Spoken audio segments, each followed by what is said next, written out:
Welcome to all in the next lecture of thermodynamics. This is lecture number 10. Previous lecture last lecture में आपने पढ़ा था Joule Thomson effect. क्या पढ़ा था? Joule Thomson effect. Clear? Joule Thomson effect पढ़ते ही एक तरीके से ये थर्मोडायनामिक्स ख़त्म होता है. क्या ख़त्म होता है? थर्मोडायनामिक्स जो है ये ख़त्म होता है. क्लियर? अब हम चालू करने वाले हैं थर्मोकेमिस्ट्री को. थर्मोडायनामिक्स के बाद क्या पढ़ेंगे? थर्मोकेमिस्ट्री पढ़ेंगे. क्लियर हो गया इतना? ठीक है, ओके. एक बात और सुनो, थर्मोडायनामिक्स में दो टॉपिक और बचते हैं अभी. ये जो टॉपिक आप पढ़ रहे हैं ये थर्मोडायनामिक्स है. चैप्टर याद है कि नहीं याद है? चैप्टर का नाम भी भूल गए? नहीं नहीं याद है सर. अच्छा ठीक है. थर्मोडायनामिक्स में दो टॉपिक और हैं. पहला एंट्रोपी, दूसरा गिब्स फ्री एनर्जी. फिर से सुनो, एंट्रोपी, गिब्स फ्री एनर्जी. ये दोनों ही थर्मोडायनामिक्स का पार्ट है, लेकिन मैं इसे थर्मोडायनामिक्स में ना पढ़ा के केमिस्ट्री जब ख़त्म हो जाता है, क्या बोला? दोनों टॉपिक को थर्मोडायनामिक्स में मैं नहीं लेता हूँ. जब थर्मोकेमिस्ट्री ख़त्म हो जाएगा तो थर्मोकेमिस्ट्री पढ़ने के बाद ये दोनों टॉपिक ज़्यादा अच्छे से समझ में आते हैं. कौन कौन सा? एंट्रोपी और गिब्स फ्री एनर्जी. तो थर्मोडायनामिक्स का ये जो बचा हुआ हिस्सा है, एंट्रोपी और गिब्स फ्री एनर्जी, ये थर्मोकेमिस्ट्री पढ़ने के बाद लिया जाएगा. बात समझे कि नहीं समझे? समझे? कोई कन्फ्यूज़न है यहाँ तक? नहीं. तो एक तरीके से मान लो कि थर्मोडायनामिक्स यहीं तक है. आपने जूल थॉमसन इफेक्ट तक जो भी पढ़ा ये सब थर्मोडायनामिक्स का हिस्सा है. और कल के लेक्चर से थर्मोकेमिस्ट्री स्टार्ट होगा. क्या स्टार्ट होगा? थर्मोकेमिस्ट्री. बात समझा कि नहीं समझा? समझा. कोई दिक्कत है यहाँ तक? नहीं. और अगर लॉजिकली बात करेंगे तो थर्मोडायनामिक्स का बचा हुआ हिस्सा, मैं बार बार वही बोल रहा हूँ, एंट्रोपी और गिब्स फ्री एनर्जी, ये थर्मोकेमिस्ट्री के बाद ज़्यादा समझ में आता है, तो मैं इसको थर्मोकेमिस्ट्री के बाद लेने वाला हूँ. समझ में आ गया इतना? तो बेसिकली थर्मोडायनामिक्स यहाँ से ख़त्म होता है. अब हम थर्मोकेमिस्ट्री पढ़ेंगे और थर्मोकेमिस्ट्री के बाद थर्मोडायनामिक्स का बचा हुआ हिस्सा. क्लियर हो गया इतना? कोई डाउट है यहाँ तक? नहीं. ओके. अब आज हम लोग कुछ न्यूमेरिकल्स लेने जा रहे हैं. जैसे देखो, पहला क्वेश्चन कहता है कि calculate Q, W, delta E. Delta E का ही दूसरा नाम क्या था? Delta U, change in internal energy. And delta H change in enthalpy. Heat, work, change in internal energy, change in enthalpy for the reversible isothermal expansion. याद आया? Reversible isothermal expansion of 1 mole of an ideal gas eight 127 degree Celsius. अब isothermal process है, temperature constant होगा. From a volume of 10 litre to 20 litre, 10 litre से 20 litre तक. समझा कि नहीं समझा? समझा. क्लियर? तो एक रिवर्सिबल आइसोथर्मल एक्सपेंशन है जो 127 डिग्री सेल्सियस में ऑकर कर रहा है. जब एक्सपेंशन होता है तो वॉल्यूम 10 लीटर से 20 लीटर चेंज हो रहा है. कितने से? 10 लीटर से 20 लीटर. तो चालू करते हैं. हम सब जानते हैं कि आइसोथर्मल, और ये मैं पहले भी पढ़ा चुका हूँ आपको थ्योरी पर जा करते को, जहाँ पर मैंने आपको सिखाया है वर्क डन इन रिवर्सिबल आइसोथर्मल एक्सपेंशन. क्लियर है? चलो फिर से रिवाइज करते हैं एक बार, थोड़ा थोड़ा सॉल्व करते हैं क्वेश्चन को. चलो करते हैं. आइसोथर्मल एक्सपेंशन है, टेम्परेचर कांस्टेंट होगा. टेम्परेचर कांस्टेंट तो इंटरनल एनर्जी भी कांस्टेंट, और इंटरनल एनर्जी कांस्टेंट तो चेंज इन इंटरनल एनर्जी कितना होगा? 0. याद आया कि नहीं आया? आया. इंटरनल एनर्जी किसका फंक्शन होता है? टेम्परेचर का फंक्शन होता है. अगर टेम्परेचर कांस्टेंट है, इंटरनल एनर्जी भी कांस्टेंट होगी. चेंज इन इंटरनल एनर्जी कितनी होगी? 0. दूसरा, एंथैल्पी में आपने पढ़ा था H इज इक्वल टू, अब ये सब डेराइव्ड करने की ज़रूरत नहीं है, ये सब हो चुका है पहले, लेकिन फिर भी लिखता हूँ. H इज इक्वल टू होता है E प्लस पी वी. तो मैं आपसे कहूँ delta H is equal to क्या होगा, तो आप कहेंगे delta E plus delta P V. Delta E 0 है और पी वी में कोई चेंज होने वाला नहीं है क्योंकि टेम्परेचर कांस्टेंट है, तो P into V will be constant, Boyle's law. तो आप समझ रहे हैं, डेल्टा ई भी 0, डेल्टा एच भी 0. कोई डाउट है यहाँ तक? नहीं. क्लियर. आगे बढ़ते हैं. Delta E, first law of thermodynamics is equal to होता है Q plus W. Delta E 0 हो गया तो क्यू इज इक्वल टू क्या आएगा? Minus W. Q is equal to कितना आएगा? Minus W. Again, change in internal energy 0, change in enthalpy 0. W, Q is equal to कितना आएगा? Minus W. Q is equal to minus W. और हम सब जानते हैं कि W is equal to for reversible isothermal expansion, W is equal to minus 2.303. याद आया कि नहीं आया? आया. N R T log volume में चेंज हो रहा है V2 डिवाइड बाई V1. समझ गए इतना? ठीक. वर्क निकालो यहाँ से. W is equal to minus 2.303 N, number of moles 1. R की तो कई सारी वैल्यूज होती है ना, आंसर किस में चाहिए? जूल में. तो आर कितना आएगा, जूल में कितना होता है 8.31, टेम्परेचर 127 मतलब 400, लॉग V2 बाई V1 10 से 20 लीटर, तो V2 हो गया 20 डिवाइड बाई 10। क्लियर हो गया, 10 टू सा कितना 20, लॉग 2 जानते हो 0.3013। इस पूरे को सॉल्व करो तो जो वर्क आएगा ना बेटा W, ये वर्क है माइनस जो मेरे पास आंसर है, मैं उस आंसर को लिख रहा हूँ, सॉल्व आप करो, क्रॉस चेक आप करो, मैं नहीं करूँगा। W is equal to minus 2305.3 joule. अब देखो गौर करो, क्या है ये एक्सपेंशन, मतलब work is done by the system, मतलब वर्क कैसा आएगा नेगेटिव, वर्क कैसा आएगा नेगेटिव। तो Q क्या आएगा माइनस W, और W इज इक्वल टू इतना माइनस, तो Q is equal two plus 2305.3 joule. सही की गलत, सही, कोई कंफ्यूजन नहीं आता कि नहीं। Heat is given to the system will be equal to work is done by the system, heat is given to the system will be equal to work is done by the system. कोई doubt है यहाँ तक किसी को, नहीं, clear. तो reversible isothermal expansion में temperature constant, तो इंटरनल एनर्जी भी constant, change in internal energy zero, change in enthalpy zero. Q is equal to minus W और W is equal to minus 2.303 nRT log V2 by V1। W is equal to negative आया तो Q कितना आएगा, positive आ जाएगा। समझा, समझा, okay. अगला question दो, कहता है कि 1 mole of gas is heated, कितने mole, 1 mole, number of mole 1 है। Gas is heated at constant pressure to raise its temperature by 1 degree Celsius. Temperature कितने degree Celsius, 1 degree Celsius temperature raise हुआ है। तो कहता है वर्क डन बताओ। तो हम सब जानते हैं W इज इक्वल टू क्या होता है, माइनस P एक्सटर्नल, यही तो बोलते हैं ना, into delta V, minus P dV या माइनस P डेल्टा V। कोई डाउट है यहाँ तक, नहीं। अब वॉल्यूम में तो चेंज दिया नहीं, तो एक काम करो, छोटा सा एक काम करते हैं, इधर आ जाओ। आइडल गैस इक्वेशन बताओ, तो सब बोलेंगे PV is equal to nRT। मैं कहूँगा दोनों तरफ परिवर्तन की बात करो तो delta P is equal to delta nRT। जब भी आप किसी गैस को हीट करोगे एट कांस्टेंट प्रेशर तो उसके वॉल्यूम में परिवर्तन आएगा, और जब भी आप किसी गैस को हीट करोगे तो उसके टेम्परेचर में चेंज आएगा, मतलब P delta V is equal to NR delta T। P delta V is equal to NR delta T। समझा कि नहीं समझा। तो जहाँ पर मैंने माइनस P डेल्टा V लिखा है वहाँ पर लिखूंगा माइनस NR डेल्टा T। याद कर लो इसको, अगर टेम्परेचर चेंज हो रहा है तो वर्क का formula minus NR delta T। फिर से बोलो, वर्क का formula minus NR delta T। सामने दिखाई दे रहा है यार, PV is equal to NRT, तो change in PV is equal to change in NRT। अब कांस्टेंट प्रेशर पे वॉल्यूम चेंज हो रहा है किसी गैस का, तो मोल्स तो उतने ही रहेंगे ना, क्योंकि गैस हीट हो रही है तो गैस के मोल्स में तो कोई फर्क नहीं पड़ेगा, लेकिन टेम्परेचर चेंज हो जाएगा, मतलब वॉल्यूम में चेंज होगा तो टेम्परेचर में चेंज होगा। कोई डाउट है यहाँ तक, नहीं। समझा कि नहीं समझा, समझा। और अगर ये केमिकल रिएक्शन होती, क्या होती है, केमिकल रिएक्शन, तो केमिकल रिएक्शन में क्या होता है, प्रेशर कांस्टेंट होता है, तो P डेल्टा V हो जाएगा, डेल्टा PV का मतलब P डेल्टा V।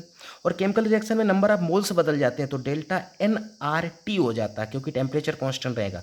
वापस बोलता हूँ, ये गैस हीट है तो मोल्स सेम है, मोल्स में कोई परिवर्तन नहीं आएगा, टेम्परेचर चेंज होगा। लेकिन अगर केमिकल रिएक्शन हो रही होती तो टेम्परेचर कांस्टेंट रहता, ये डेल्टा N के साथ लग जाता, मतलब वहाँ पर कुछ ऐसा मैं आपको पढ़ाता, P delta V is equal to delta nRT। ये है फॉर केमिकल रिएक्शन। समझा कि नहीं समझा, समझा, क्लियर। तो सॉल्व हो गया question. W is equal to minus N1R, R joule में चाहिए, 8.31। टेम्परेचर चेंज कितने का हो रहा है, 1 डिग्री सेल्सियस। मुझे आंसर मिल गया माइनस 8.31 जूल। कितना वर्क आया, माइनस 8.31 जूल। कोई दिक्कत है यहाँ तक, नहीं। अगर किसी बच्चे को वर्क का ये फार्मूला नहीं समझा कि W is equal to minus NR delta T कैसा हुआ, तो एक बार फिर से समझाता हूँ। जब भी कोई गैस एक्सपेंड करेगी या कंप्रेस होगी तो वॉल्यूम में चेंज होगा, और अगर वॉल्यूम में चेंज हो रहा है तो उसके टेम्परेचर में चेंज होगा, मतलब P delta V is equal to NR delta T। अगर ऐसा भी नहीं समझा तो एक और तरीका है, इधर देखो, मुझे फर्स्ट लॉ ऑफ थर्मोडाइनमिक्स बताओ। तो delta E is equal to Q plus W, यहाँ से W निकालो, W इज इक्वल टू आ जाएगा बेटा, Q इधर चला जाएगा तो delta E minus Q। W is equal to delta E का फार्मूला जानते हो क्या होता है, delta E is equal to होता है NCV। याद आया कि नहीं आया, क्या होता है NCV delta T minus heat at constant pressure, heat at constant pressure. समझ में आ रहा, मतलब ये बेसिकली डेल्टा H लिखा हुआ है, और delta H is equal to होता है NCP डेल्टा T। एक काम करो, यहाँ से N डेल्टा T कॉमन ले लो, N डेल्टा T कॉमन ले लो, तो अंदर क्या आ जाएगा, CV minus CP delta T n C V minus C P delta T. और हम पूरी दुनिया जानती, मैं इधर करके दिखाता हूँ, ठीक है, जगह नहीं है, कि C P minus C V is equal to R. C P minus C V is equal to R. तो C V minus C P is equal to minus R, तो W is equal to minus N R delta T. W is equal to minus N R delta T. देखो वही आ रहा है कि नहीं आ रहा है? आ रहा है। कोई डाउट है यहाँ तक? नहीं। क्लियर? तो आप चाहे ऐसे जाओ चाहे ऐसे जाओ, मतलब क्या है? सेम। क्लियर? तो अगर टेम्परेचर चेंज हो रहा है एट कांस्टेंट प्रेशर, सुन लो, अगर टेम्परेचर चेंज हो रहा है एट कांस्टेंट प्रेशर तो वर्क का formula W is equal to minus N R delta T. हो गया इतना? कोई डाउट है यहाँ तक? नहीं। अगला question, calculate the work done. Calculate the work done when 50 gram of iron is dissolved in HCl. yes, metal is dissolved in acid. Metal को जब एसिड में डिसॉल्व करते हैं तो हाइड्रोजन गैस रिलीज होती है। कौन सी गैस रिलीज होती है? Hydrogen gas at 25 degree Celsius. तो कहता है कि आयरन जब HCl में डिसॉल्व होता है तो वहाँ पर केमिकल रिएक्शन होती है, हाइड्रोजन गैस रिलीज होती है। तो कितना वर्क हुआ? Calculate the work done when इतने gram iron is dissolve in HCl at 25 degree Celsius.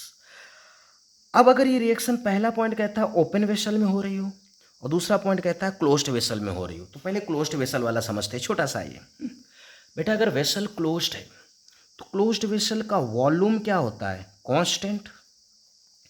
If volume is constant तो चेंज इन वॉल्यूम क्या आएगा? जीरो। ध्यान से सुनना, वेसल कैसा है? क्लोज्ड। क्लोज्ड वेसल में आयरन और HCl के बीच में रिएक्शन हो रही है। आयरन सॉलिड है, HCl लिक्विड है, तो क्लोज्ड वेसल का तो वॉल्यूम कांस्टेंट होता है ना, तो चेंज इन वॉल्यूम जीरो। और अगर चेंज इन वॉल्यूम जीरो तो वर्क क्या आ जाएगा? जीरो। तो याद रखो कि अगर किसी क्लोज्ड वेसल में रिएक्शन हो रही है तो वहाँ पर कोई भी वर्क नहीं होता, वर्क क्या होगा? Zero. Very important question, work zero हो जाएगा। अब बात करते हैं ओपन वेसल की। किसकी बात करेंगे? Open vessel. ठीक है, तो ओपन वेसल में तो वॉल्यूम कांस्टेंट नहीं होता है। होता है क्या? नहीं। ओपन वेसल में तो प्रेशर कांस्टेंट होता है। क्या कांस्टेंट होता है? प्रेशर कांस्टेंट होता है when the external pressure is 1 atm। चलो रिएक्शन लिखो। Iron solid react with HCl liquid form FeCl2 solid, salt है ना, प्रेसिपिटेट हो जाएगा, प्लस हाइड्रोजन गैस, और इसे बैलेंस कर दो। तो FeCl के साथ ओपन वेसल में रिएक्ट कर रहा है तो FeCl2 प्लस हाइड्रोजन गैस बन रही। बोल हाँ या ना? हाँ। कोई दिक्कत यहाँ तक? नहीं। ओके, पहले मेरे पास ओपन वेसल में आयरन था, कोई वॉल्यूम नहीं, सॉलिड है। HCl था, उसका भी कोई वॉल्यूम नहीं क्योंकि लिक्विड है। यहाँ तक समझ में आ रहा है कि नहीं आ रहा? आ रहा। बना क्या? FeCl2 सॉलिड, कोई वॉल्यूम नहीं, प्लस क्या रिलीज हुई? हाइड्रोजन गैस रिलीज हो रही। तो हाइड्रोजन गैस का जितना वॉल्यूम आएगा ना, हाइड्रोजन गैस का जो गैस रिलीज हो रही है किसी केमिकल रिएक्शन में, गौर से सुनो, किसी केमिकल रिएक्शन में जो गैस रिलीज हो रही है उस गैस का जो भी वॉल्यूम होगा वही वॉल्यूम चेंज इन वॉल्यूम कहलाएगा। वही वॉल्यूम क्या कहलाएगा? Change in volume. क्योंकि पहले तो कोई वॉल्यूम नहीं था, पहले कोई गैस नहीं, कोई वॉल्यूम नहीं, बाद में हाइड्रोजन गैस आई, उसी का वॉल्यूम आया, तो जितना हाइड्रोजन गैस का वॉल्यूम होगा वही चेंज इन वॉल्यूम आएगा। बोल सही कि गलत? सही। तो हाइड्रोजन गैस का volume he change in volume होगा। कोई और केमिकल रिएक्शन होती तो इधर जो गैस आ रही होती उसी गैस का volume he change in volume in open vessel consider किया जाएगा। बोलो सही कि गलत? सही। कोई कंफ्यूजन है यहाँ तक? नहीं। ओके, अब सुनो जरा, मैं थोड़ा सा साइकोमेट्री यूज करने जा रहा हूँ। क्या यूज करने जा रहा? साइकोमेट्री। देखो कैसे, आयरन जब 1 मोल है तो हाइड्रोजन गैस भी 1 मोल बनती। आयरन 1 मोल का मतलब समझते हो? 56 ग्राम है। नरेंद्र मोदी ग्राम नहीं है, 56 ग्राम है। ठीक है, तो हाइड्रोजन 1 मोल बनते हैं। थोड़ा सा ऊपर चलते हैं। अभी मेरे पास आयरन 50 ग्राम है। जब ये 50 ग्राम होगा, अब यूज करो साइकोमेट्री, आयरन 1 मोल मतलब 56 ग्राम होने पर 1 मोल हाइड्रोजन गैस को रिलीज करता है। तो आयरन अगर 50 ग्राम होगा तो 1 divide by 56 multiply 50 gram hydrogen gas को क्या करेगा? रिलीज करेगा। गलत हो गया, ग्राम नहीं है बेटा, देखो ऊपर से मोल चल रहा, इतने मोल हाइड्रोजन गैस को क्या करेगा? रिलीज करेगा। तो ड्यूरिंग द केमिकल रिएक्शन मुझे volume of hydrogen gas release मिल गया, और जितना भी हाइड्रोजन गैस का वॉल्यूम रिलीज होगा वही चेंज इन वॉल्यूम होगा। वही क्या होगा? Change in volume. क्लियर हो गया इतना? कोई डाउट है किसी को? नहीं। समझते हो जाओ ध्यान से। मुझे during the chemical change volume change पता चल गया, तो वर्क चाहिए, वर्क चाहिए, वर्क चाहिए, work done in open vessel. तो वर्क का फार्मूला लगाओ, W is equal to minus P external into V2 minus V1 या डेल्टा V लिखो, कुछ भी लिखो, कोई फर्क नहीं पड़ता। W is equal to minus P external, external pressure है 1 ATM, आया ना, हाँ 1 ATM into change in volume चाहिए।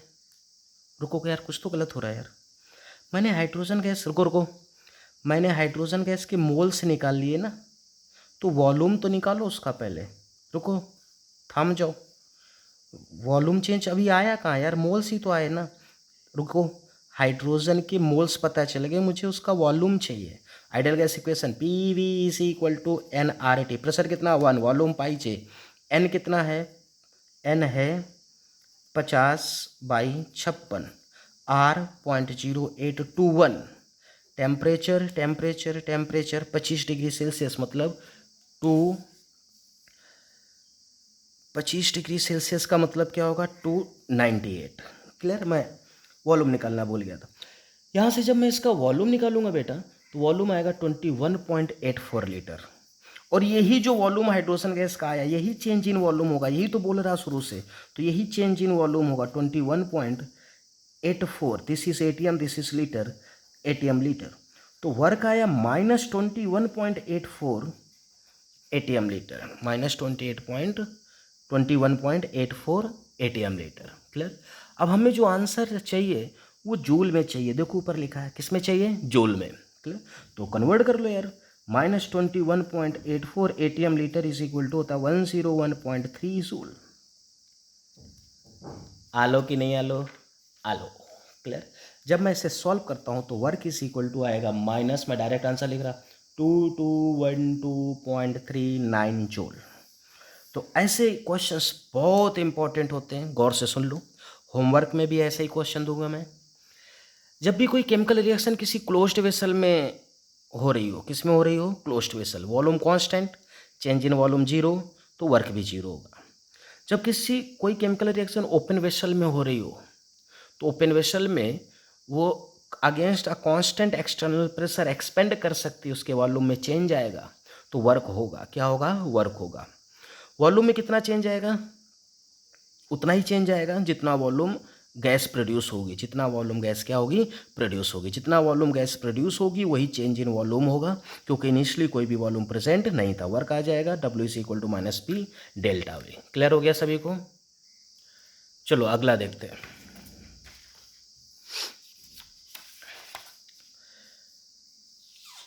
नेक्स्ट क्वेश्चन है, देखो पढ़ो, कहता है कि 2 mole of helium is heated at constant pressure from 0 degree Celsius to 50 degree Celsius, मतलब टेम्परेचर में चेंज हो रहा है। देन इंथैल्पी चेंज बताओ। तो याद है तुम्हें इंथैल्पी चेंज का सिंबल डेल्टा एच, और डेल्टा एच चाहिए जब क्या बोलते हैं टेम्परेचर में चेंज हो रहा हो, तो याद करो formula NCP delta T. Delta H is equal to क्या था, NCP delta T. Delta H पाई जे, नंबर ऑफ मोल्स 2, Cp चाहिए, तो Cp किसके लिए, हीलियम, हीलियम मोनो एटॉमिक है, हीलियम के लिए Cv की वैल्यू होती है 3/2R, तो Cp की वैल्यू हो जाएगी 5/2 इंटू R की वैल्यू जूल मध्ये प्लेस करो 8.314 into delta T, delta T कितना है 50। देखो क्या है, delta H is equal to NCP delta T at constant pressure, जब टेम्परेचर चेंज होता है तो delta H is equal to NCP delta T. Cp is equal to 5/2 R की value 8.314 in joule, and change in temperature कितना है 50। Clear हो गया इतना, ठीक। जब हम इसे सॉल्व करते हैं बेटा, तो हमारा जो आंसर है दैट इज 2077.5 जूल। मैं डायरेक्ट आंसर लिखूंगा, पढ़ो क्या लिखा है, 2077.5 जूल। हो गया सभी को, ठीक, ओके। अगला क्वेश्चन देखो, छापते रहो।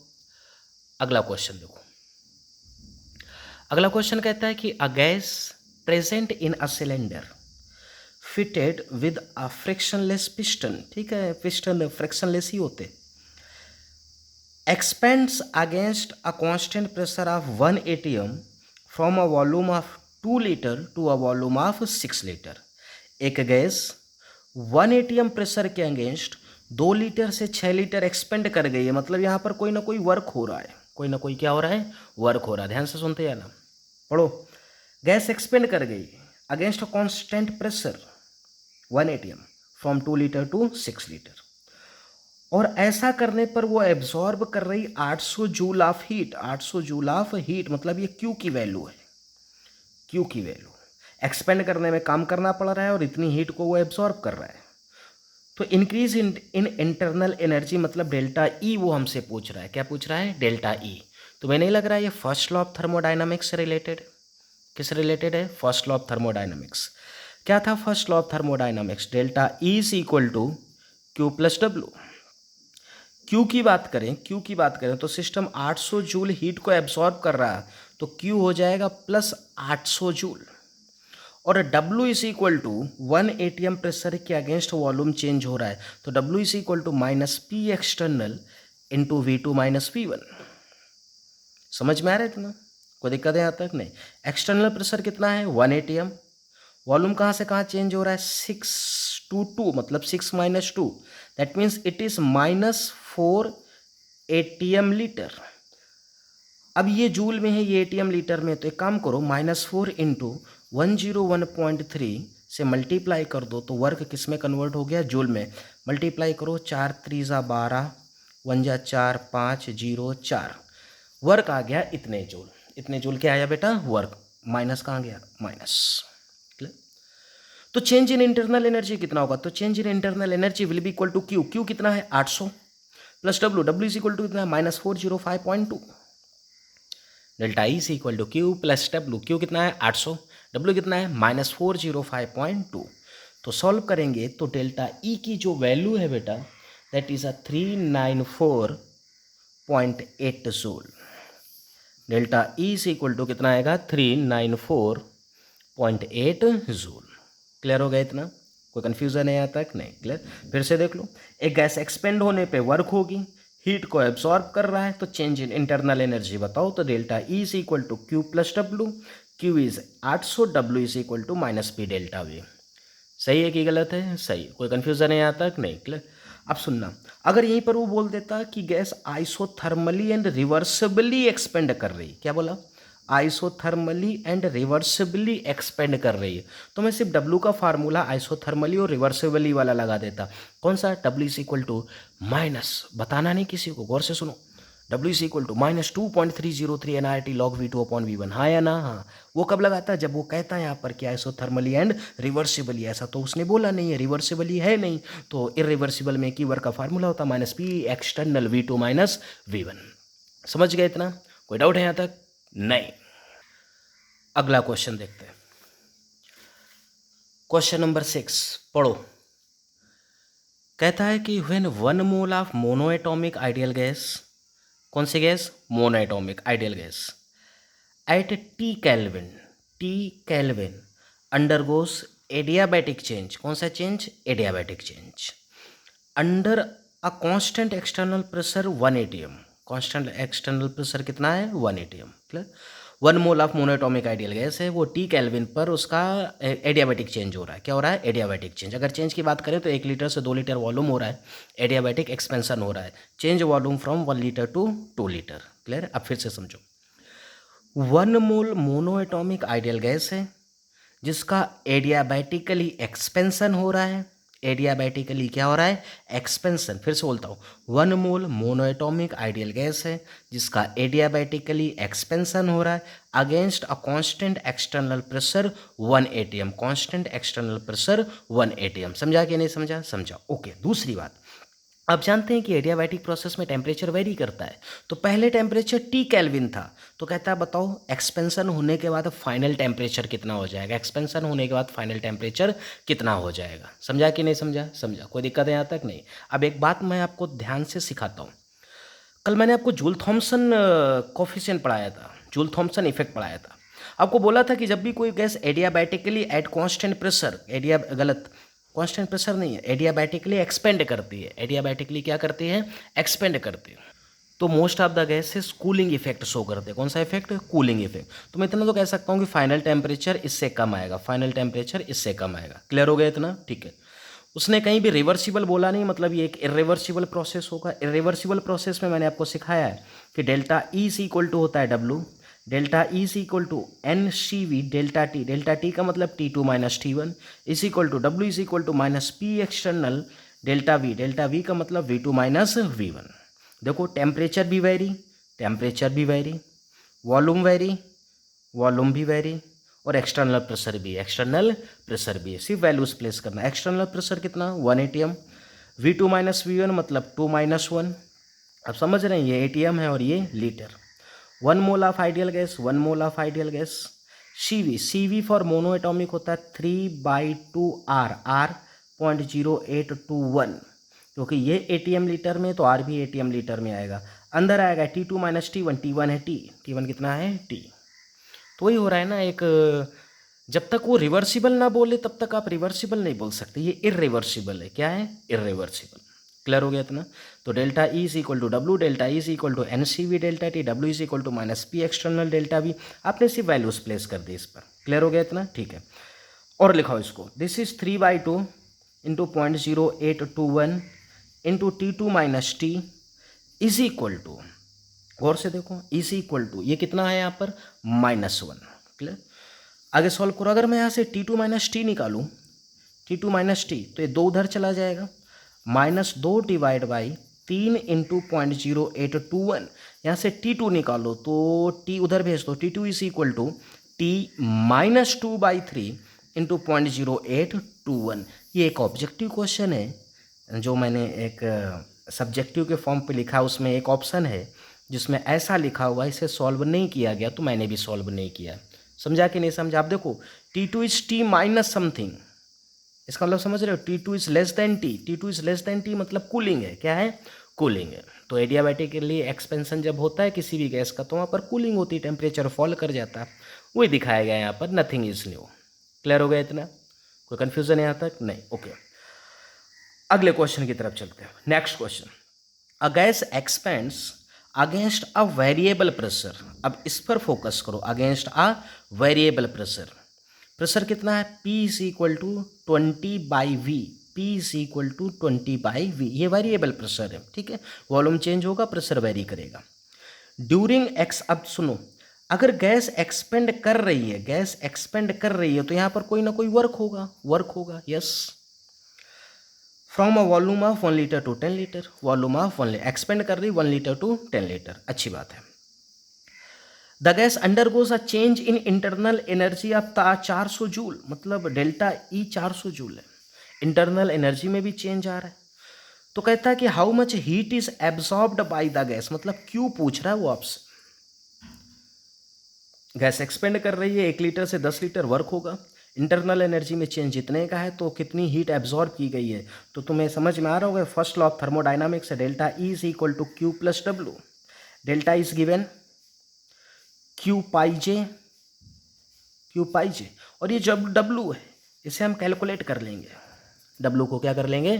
कैलकुलेट कर लेंगे। समझा कि नहीं समझा? समझा। कोई दिक्कत है यहाँ तक? नहीं। वापस बोलो, फर्स्ट लॉ ऑफ थर्मोडायनामिक्स क्या होता है? डेल्टा ई से equal to Q plus W. जब भी कोई गैस एक्सपेंड करेगी 1 लीटर से 10 लीटर तो यहाँ पर वर्क होगा। इंटरनल एनर्जी में चेंज इतना है तो हीट कितनी एब्सॉर्ब करेगा? डेल्टा ई से equal to Q plus W.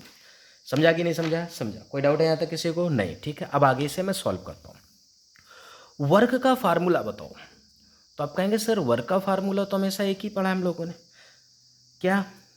W is equal to minus P external into delta V delta V क्या होता है? V2 minus V1। ये फार्मूला हम कब अप्लाई करते हैं? ये तब अप्लाई करते हैं जब एक्सटर्नल प्रेशर इज कांस्टेंट। जब एक्सटर्नल प्रेशर क्या होता है? कांस्टेंट। लेकिन अगर एक्सटर्नल प्रेशर कांस्टेंट ना हो, वेरिएबल हो, एक्सटर्नल प्रेशर कांस्टेंट ना हो, क्या हो? वेरिएबल हो, तो हम इसी वर्क को इंटीग्रेट कर देते हैं। माइनस पी एक्सटर्नल इंटू, अब डेल्टा वी लिखना है, डेल्टा वी लिखो, डी वी लिखना है, डी वी लिखो, इससे कोई फर्क पड़ने वाला नहीं है। तो हमने यहाँ पर वही डेल्टा वी को डी वी लिखा और ये वाला माइनस यहाँ पे लगा दिया और इंटीग्रेट कर दिया इसको from volume V1 to V2। समझा कि नहीं समझा? समझा। ये वाला वर्क का फार्मूला हम तब यूज़ करेंगे जब external pressure is not constant. External pressure is not constant. तो फिर से देख लो, W is equal to minus P external delta V, जब एक्सटर्नल प्रेशर कांस्टेंट होगा, और W is equal to integration of minus P external delta V या D V from volume V1 to V2 when external pressure is not constant. ये जो ऊपर वाला formula आया वो इसी से आया, इसी से ये वाला आया। देखो कैसे, अगर मान लो कि मैंने कहा कि if external pressure is constant, अगर एक्सटर्नल प्रेशर कांस्टेंट हो गया तो इसको बाहर ले लो। जब आप इसे बाहर ले लेंगे तो क्या हो जाएगा, इधर दिखाता हूँ, W is equal to minus P external, इसको बाहर ले लिया, इंटीग्रेशन ऑफ डी वी का इंटीग्रेशन V और लिमिट अप्लाई करेंगे तो क्या हो जाएगा V2 माइनस V1, मतलब ये वही लिखा हुआ minus P external into delta V। ऐसा कब होगा, जब एक्सटर्नल प्रेशर क्या होगा, कांस्टेंट होगा। तो गौर से मेरी बात सुनो, वर्क का फार्मूला, जब एक्सटर्नल प्रेशर कांस्टेंट हो W is equal to minus P delta V, और जब एक्सटर्नल प्रेशर कांस्टेंट ना हो तो उसे इंटीग्रेट कर देते हैं from volume V1 to V2। कोई डाउट है यहाँ तक? नहीं, क्लियर। अब यहाँ पर देखो, एक्सटर्नल प्रेशर क्या है, वेरिएबल है, वेरिएबल है, ठीक है। तो चालू करता हूँ इसको करना मैं, ठीक है, देखते जाओ, थोड़ा अरेंजमेंट करता ताकि सब दिखाई दे। ओके, देखो जरा, W is equal to integration of external pressure is 20/V dV, और वॉल्यूम चेंज हो रहा है 1 to 10, 1 to 10। ये वर्क है, समझा कि नहीं समझा? समझा। कोई डाउट है यहाँ तक किसी को? नहीं, क्लियर। तो सॉल्व कर लेते हैं। W इज इक्वल टू 20 बाहर ले लो, 20 integration of dV by V, integration of dV by V, ये क्या हो जाएगा ln V, क्या हो जाएगा ln V, समझ रहे हैं आप, ln V, और लिमिट अप्लाई करो 1 to 10। तो W इज इक्वल टू, ये माइनस कहाँ गया, रुक जाओ, माइनस रह गया, minus minus minus minus 20, it will be ln, limit apply करेंगे तो ln 10 माइनस ln 1 हो जाएगा, तो ln 1 तो 0 होता है, मतलब माइनस 20 ln 10। ln 10 को log 10 में कन्वर्ट करो तो W is equal to minus 20 into 2.303 log 10, log 10 कितना होता है 1, तो W इज इक्वल टू आ जाएगा बेटा माइनस 2 का मल्टीप्लाई कर दो, 23 2 46.06 माइनस 46.06। समझा कि नहीं समझा? समझा। यूनिट क्या आएगी, ATM लीटर, यूनिट क्या आएगी, ATM लीटर। क्लियर हो रहा है इतना? ठीक है, आगे बढ़ते हैं। अब अगर इसे मैं जूल में कन्वर्ट करूं तो W is equal to minus 46.06 into 101.3, ये किस में आ गया है, जूल में। जब हमने इसको मल्टीप्लाई करके रखा तो W इज इक्वल टू आया कितना है, रुको लिखता मैं, माइनस 4665.8 जूल। समझ गए इतना? कोई डाउट है यहाँ तक? नहीं। छोटी सी बात बताई मैंने, अगर एक्सटर्नल प्रेशर कांस्टेंट होगा तो W is equal to minus P external into delta V, अगर एक्सटर्नल प्रेशर कांस्टेंट नहीं है तो वर्क को इंटीग्रेट कर दो from volume V1 to V2। Clear हो गया इतना? जे लेवल की नको जे लेवल, जे लेवल। अब W आ गया, क्या आ गया, W। अब मैं वापस अपने क्वेश्चन में चलता हूँ। डेल्टा E की वैल्यू है, अरेंजमेंट करने तो यार थोड़ा, डेल्टा E की वैल्यू है 400 जूल, तो मैं ऐसा लिखूंगा 400 इज इक्वल टू Q पाई जे, Q प्लस W, और W की वैल्यू माइनस 4665.8, तो यहाँ से Q इज इक्वल टू आएगा 5065, जोड़ दो यार, 0.8 जूल। ये हमारा आंसर होगा, ये कुछ नहीं है, ठीक है, इट इज़ नथिंग, यह हमारा आंसर होगा। समझ गए इतना? कोई डाउट है किसी को? नहीं, क्लियर।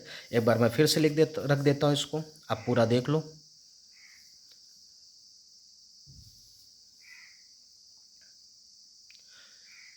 ठीक है, आगे बढ़ते हैं नेक्स्ट क्वेश्चन की तरफ।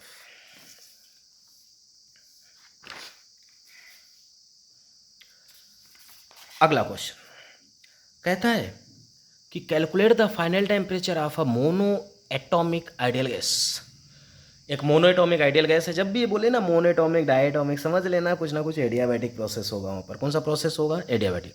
Calculate the final temperature of a mono atomic ideal gas that is compressed reversible and adiabatic, reversible and adiabatic from 16 liter to 2 liter at 300 Kelvin, at 300 Kelvin. Clear? मतलब temperature में परिवर्तन है, volume में परिवर्तन है। Temperature volume relation चाहिए reversible adiabatic process के लिए। तो हम जानते हैं ना टेम्परेचर वॉल्यूम रिलेशन क्या होता है, T V raise to the power gamma minus one is equal to constant. याद आया कि नहीं आया? T V raise to the power gamma minus one is equal to constant. That means we can say that T1 V1 raised to the power gamma minus 1 is equal to T2 V2 raised to the power gamma minus 1। यहाँ से निकालो T2 by T1 will be equal to T2 by T1 will be equal to V1 by V2 raised to the power gamma minus 1। समझ रहे हैं क्या कर रहे हैं? यस, आगे बढ़ते हैं इसको। ठीक है, अब सिर्फ हमें वैल्यूज प्लेस करनी है। क्या प्लेस करनी है? वैल्यूज। क्लियर?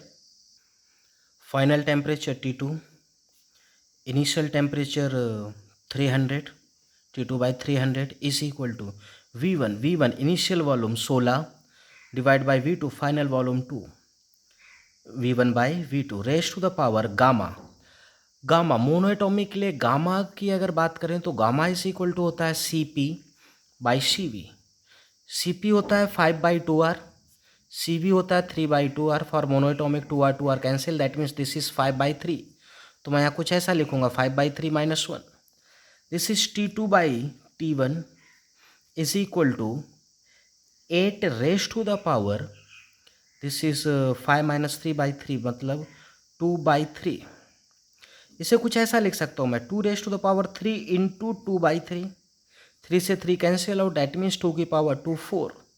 तो T2 इज इक्वल टू आएगा 300 इंटू 400 मतलब 1200 केल्विन। तो जो फाइनल टेम्परेचर आएगा वो कितना आ जाएगा? 1200 केल्विन। समझ गए इतना? कोई डाउट है यहाँ तक? नहीं। अगला क्वेश्चन देखो, कहता है कि consider the reaction at 300 Kelvin. ये बेंजीन का कंबस्टन है, C6H6 plus 15/2 O2 6 CO2 plus 3 H2। Delta H की वैल्यू गिवन है and what is delta E for the combustion of 1.5, ये 1.5 mole of C6H6 at 27 degree Celsius. मतलब इस reaction के लिए डेल्टा H गिवन है, डेल्टा E पूछा है। तो आप मुझे बताओ डेल्टा H और डेल्टा E में क्या रिश्ता होता है? तो आप कहेंगे delta H is equal to delta E plus delta NRT। मैं कहूँगा सही बात है। डेल्टा H एक, इसके पहले एक है ना, जहाँ कुछ नहीं वहाँ एक है। डेल्टा H 1 मोल बेंजीन के कंबस्टन में दिया है, तो डेल्टा E भी 1 मोल बेंजीन के कंबस्टन में निकाल लो और उसको 1.5 मोल के लिए बाद में कन्वर्ट कर लेना कि 1 में इतना है तो 1.5 में कितना हो जाएगा। समझा कि नहीं समझा? वापस डेल्टा H 1 मोल बेंजीन के कंबस्टन में दिया है, तो डेल्टा E भी 1 मोल के लिए आ जाएगा और बाद में उसको 1.5 मोल के लिए कन्वर्ट कर लेंगे। ठीक है, चलो हो जाते हैं। डेल्टा H की वैल्यू बताओ कितनी? 3-3271 किलो जूल। चलो किलो जूल ही रहने देते हैं। Delta H is equal to delta E पाई जे प्लस डेल्टा N। अब डेल्टा N क्या होता है? Number of gaseous moles of product. तो गैसियस मोल्स ऑफ प्रोडक्ट है 6, ये तो लिक्विड हो गया। Minus number of gaseous moles of reactant, तो ये है गैसियस मोल्स ऑफ रिएक्टेंट 15/2, ये दोनों तो लिक्विड हो गए। तो 6 माइनस 15/2, 6 माइनस 15/2 मतलब 12 माइनस 15/2, दैट मीन्स माइनस 3/2।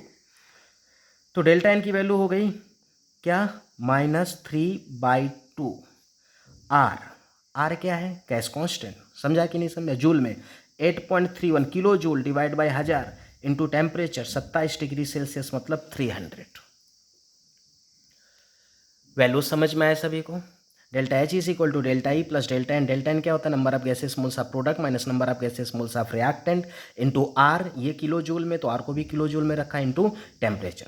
समझ गया सभी लोग? कोई डाउट है यहाँ तक? नहीं। ओके, जब हमने इसको सॉल्व किया तो जो डेल्टा E की वैल्यू है बेटा, वो मेरे पास डेल्टा E की वैल्यू लिखी -3267.25 किलो जूल, और डेल्टा H भी 1 मोल के लिए था, तो डेल्टा E भी कितने के लिए आ गया? 1 मोल के लिए।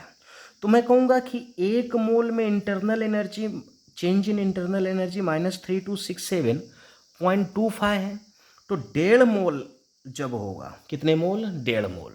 क्लियर? 1 के लिए इतना तो 1.5 के लिए कितना? तो -3267.25 मल्टीप्लाई 1.5।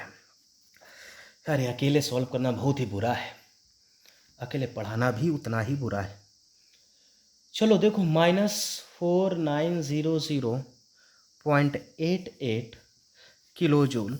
ये जो आएगा ये हमारा आंसर होगा। मैं एक बार फिर से रिपीट कर देता हूँ। डेल्टा एच गिवन था, डेल्टा ई निकाल लिया और उस डेल्टा ई 1 मोल के लिए आया, उसको 1.5 मोल के लिए हमने कन्वर्ट कर लिया। क्लियर हो गया इतना? ठीक है, ओके, आगे बढ़ते हैं। This is your last question.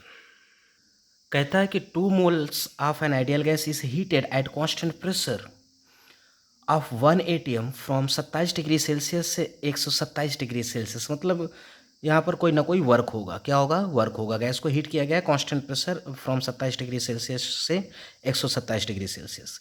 CV की वैल्यू दी है। अब CV की वैल्यू देखो, ये देखो CV M का मतलब molar specific heat capacity 20 + 10⁻⁻2 T। और जब हीट करेंगे T वेरी करेगा तो CV भी वेरी करेगा। मतलब CV कांस्टेंट नहीं है, CV वेरिएबल है। और जब भी वेरिएबल आ जाएगा तो समझ लेना फार्मूले में हमें इसे इंटीग्रेट करना पड़ेगा। Then Q and delta E आप द प्रोसेस बताओ। Q भी बताओ, डेल्टा E भी बताओ। तो आप जानते हैं फर्स्ट लॉ ऑफ थर्मोडाइनमिक्स, बोलो क्या होता है? Delta E is equal to Q + W। Delta E पाई जे, तो डेल्टा E का तो फार्मूला हम जानते हैं। Delta E is equal to होता है NCV डेल्टा T। याद आया कि नहीं आया? आया। Delta E is equal to NCV delta T और जब टेम्परेचर चेंज हो। Q पाई जे, Q तो नहीं निकाल सकते अभी हम। W पाई जे, अगर W आ जाए डेल्टा E यहाँ से निकाल लेंगे। W आ जाए तो हमारा काम हो जाएगा। और W इज इक्वल टू, याद करो जब भी कोई गैस कांस्टेंट प्रेशर पर हीट की जाती है तो वर्क का फार्मूला होता है -NR डेल्टा T। याद करो मैंने आपको सिखाया है, सेकेंड लेक्चर को जाकर देखो। W is equal to -NR delta T। बोल सही कि गलत? सही। कोई कन्फ्यूजन है यहाँ तक? नहीं। तो एक काम कर लेते हैं, पहले W निकाल लेते हैं। W is equal to -N कितना है? 2। R R R R R joule पे चाहिए, जूल पे 8.31। Change in temperature 27 degree Celsius से 127 डिग्री सेल्सियस। अगर हम चेंज इन टेम्परेचर की बात करें तो ये आया 100। क्लियर? तो यहाँ से जो वर्क आएगा दैट इज -1662.8 जूल। ये वर्क आया। क्या आया? वर्क। ठीक है, डब्लू निकाल लिया। W is equal to -NR delta T। सीधी सी बात है यार। ठीक है, आगे बढ़ते हैं। अब CV हमारा कांस्टेंट नहीं है यार, CV वेरिएबल है। ये इंपॉर्टेंट है क्वेश्चन, बहुत ध्यान से देखना। तो मैं क्या करूँगा, इस डेल्टा E को DE लिखूंगा छोटा चेंज के लिए, NCV, और डेल्टा T को DT लिखूंगा। और CV वेरिएबल है तो इसे मैं इंटीग्रेट कर दूंगा। फ्रॉम टेम्परेचर, टेम्परेचर कहाँ से कहाँ चेंज हो रहा है? T1 से लेकर T2, तो इंटरनल एनर्जी चेंज होगी E1 से लेकर E2 तक। ये वही है और कुछ भी नहीं। Delta is equal to NCV delta T, उसे हमने लिखा DE is equal to NCV delta T, क्योंकि CV टेम्परेचर का फंक्शन है, CV वेरिएबल है। CV क्या है? वेरिएबल। तो इंटीग्रेट कर दिया। इसे मैं कुछ ऐसा बोलूँगा, integration of DE, limit apply करो E2 - E1। E2 - E1 मतलब क्या आ गया? Delta E। E2 - E1 क्या आ जाएगा? Delta E। Delta E is equal to integration of NCV dt from the temperature T1 से T2। अब मेरी बात इधर गौर से सुनो। आपको डेल्टा E का फार्मूला पढ़ाया गया है, delta is equal to NCV delta T। लेकिन अगर CV कांस्टेंट ना हो तो इसी डेल्टा E को कुछ ऐसा लिख दिया करो, integration of NCV delta T, और लिमिट अप्लाई कर दो T1 से लेकर T2 तक। अब आप कहेंगे सर एक ही साइड इंटीग्रेशन नहीं किया, दोनों साइड क्यों नहीं किया? तो बेटा दोनों साइड ही किया। यहाँ पर देखो बाद में भी, शुरुआत में भी डेल्टा E था और बाद में भी कैलकुलेट होकर भी कितना आया? डेल्टा E ही आया। जैसे कि कहीं पर लिखा हो delta H is equal to NCP delta T, तो मैं इसे ऐसा भी लिख सकता हूँ, delta H is equal to integration of NCP dt। और टेम्परेचर वेरी करेगा कहाँ से कहाँ तक? T1 से लेकर T2। कब? जब CP वेरिएबल हो। CP क्या हो? वेरिएबल हो। छोटी सी बात मैं सिखा रहा आपको, और कुछ भी नहीं यहाँ पर। क्लियर हो गया इतना? ठीक है। अगर CV वेरिएबल नहीं होता तो मुझे उसे इंटीग्रेट करने की जरूरत नहीं थी। ठीक है, आगे सॉल्व करता मैं। डेल्टा E पाई जे, delta E is equal to, अब N तो नंबर ऑफ, अच्छा एक चीज़ और देखो, आप चाहो तो यहाँ से डायरेक्ट यहाँ पहुँच सकते। सपोज करो number of moles of gas तो कांस्टेंट ही होता है, CV भी कांस्टेंट हो जाए तो N बाहर निकल गया, CV बाहर निकल गया, तो इंटीग्रेशन ऑफ DT क्या बचा? T। लिमिट अप्लाई करो मतलब delta T। Integration of DT क्या हो जाएगा? डेल्टा T हो जाएगा ऑन अप्लाइंग लिमिट। तो वही ऊपर वाला फार्मूला आया कि नहीं आया? आया। कब? जब CV is constant. CV is constant. तो फिर से ये फार्मूला है डेल्टा E का, अगर CV कांस्टेंट तो हम यहाँ पर पहुँच जाएंगे। ये फार्मूला है डेल्टा H का, अगर CP कांस्टेंट तो हम वापस यहाँ पर पहुँच जाएंगे। क्लियर हो गया इतना? ठीक है, अब मैं यहाँ पर क्वेश्चन को सॉल्व करता हूँ। क्लियर? ठीक है, इंटीग्रेशन ऑफ कहाँ से कहाँ तक? T1 से लेकर T2 तक एन क्या number of moles of gas कितने, दो बाहर ले लिया। सी वी की वैल्यू ये लिखी हुई है 20 + 10⁻⁻2 टी इंटू डी टी। समझ गए इतना? कोई डाउट है? मुझे थोड़ा फास्ट करना पड़ेगा क्योंकि मेरा समय खत्म हो रहा है इसमें। यहाँ से मैंने 2 को बाहर ही रखा, इंटीग्रेशन को अंदर लेके गया T1 से लेके T2 तक, इंटीग्रेशन ऑफ 20 dt, 20 कांस्टेंट बाहर आ जाएगा, प्लस इंटीग्रेशन ऑफ T1 से लेकर T2 10⁻⁻2 t dt। समझा कि नहीं समझा? समझा। इंटीग्रेशन को अंदर लेके गया, 2 बाहर ही है। आगे सॉल्व करते हैं इसको। चलो देखो थोड़ा सा और फास्ट देखो। Delta E is equal to 2 बाहर ले लिया, 20 कांस्टेंट है, 20 को बाहर ले लो, 20 इंटीग्रेशन ऑफ dt, t आ जाएगा, लिमिट अप्लाई करो तो ये हो जाएगा T2 - T1 प्लस 10⁻⁻2 बाहर ले लिया, इंटीग्रेशन ऑफ t dt, तो ये हो जाएगा t का स्क्वायर डिवाइड बाई 2, और इसी में लिमिट अप्लाई हो जाएगी T1 से लेकर T2 तक, इंटीग्रेशन ऑफ t dt। समझते हो कि नहीं यार? इंटीग्रेशन ऑफ x dx बोला जाए तो x raise to the power x की पावर n dx, तो x raise to the power n+1 divide by n+1। इसी चीज़ को मैंने यहाँ पर अप्लाई किया। समय कम है, वीडियो खत्म हो जाएगा, इसलिए जल्दी जल्दी देखो, ठीक है? देखो course limit apply, place the value of T1 and T2 in kelvin. Delta E आ जाएगा 4700 जूल, डेल्टा ई से equal to Q + W। Delta E पता, W निकाल चुका, डेल्टा ई निकाल चुका, W पहले ही निकाल चुका था, तो Q की वैल्यू आ गई।